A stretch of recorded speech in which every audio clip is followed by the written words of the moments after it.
Kamu pengen upgrade PC ke DDR5 buat mainin game-game berat ataupun SSD buat nemenin produktivitas kalian kerja? Mungkin dua produk ini bisa jadi pilihan yang pas buat kamu. Penasaran produknya apa? Makanya tonton videonya sampai habis. Anyway, aku Yola Valerie dan di video kali ini aku pengen bahas SSD Kingston Fury Beast DDR5 dan SSD Kingston Fury Renegade PCIe 4. Tapi sebelum itu aku pengen ingetin kalian buat like, comment, subscribe, dan share juga videonya kalau kalian ngerasa videonya bermanfaat.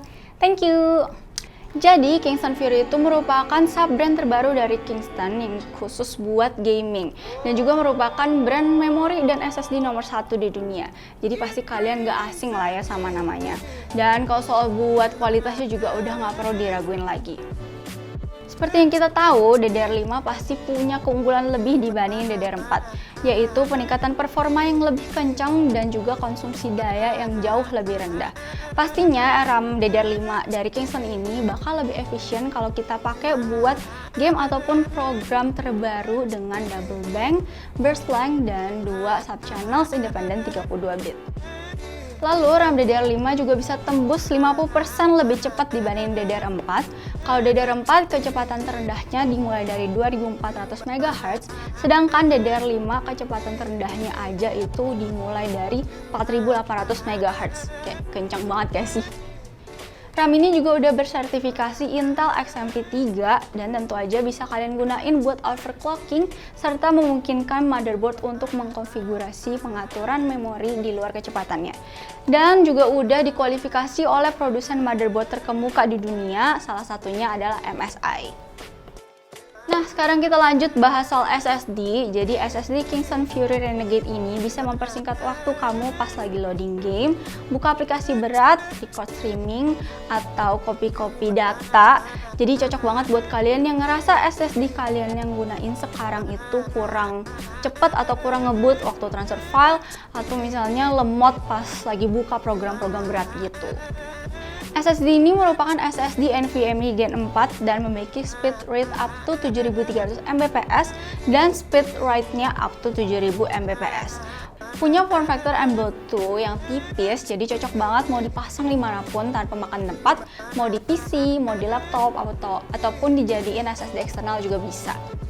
Terus SSD ini punya kapasitas hingga 4 TB dan heatsinknya itu berbahan grafin aluminium yang gunanya itu biar gak overheat pas lagi mainin game-game berat gitu.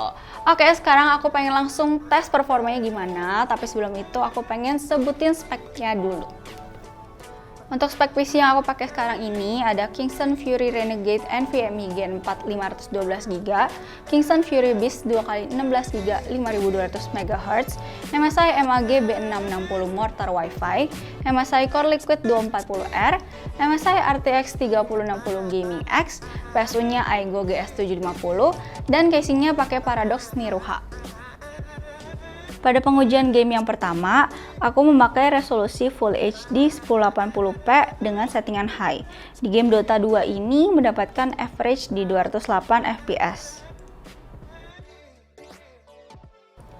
Lanjut game berikutnya yaitu Cyberpunk 2077 dengan settingan yang sama yaitu high, mendapat average di 76 fps di scene indoor. Untuk hasil RAM-nya, kalian bisa langsung lihat sendiri hasilnya ya. Di sini aku pakai AIDA 64. Sedangkan untuk SSD-nya, kelihatan kalau speednya itu nggak gitu beda jauh sama klaimnya loh. Jadi menurut kalian gimana nih performa RAM Kingston Fury Beast DDR5 sama SSD Kingston Fury Renegade PCIe Gen 4 yang barusan aku tes? Mantep banget kan performanya, kayak bikin jadi lebih semangat buat ngelakuin produktivitas dan main gamenya juga jadi lebih mantul. Nah, kira-kira dari kalian ada yang tertarik beli gak nih guys? Aku yakin sih kalian pasti puas sih sama performanya karena emang oke banget. Oke deh, paling segitu aja video kali ini. Sampai jumpa di video berikutnya. Bye-bye!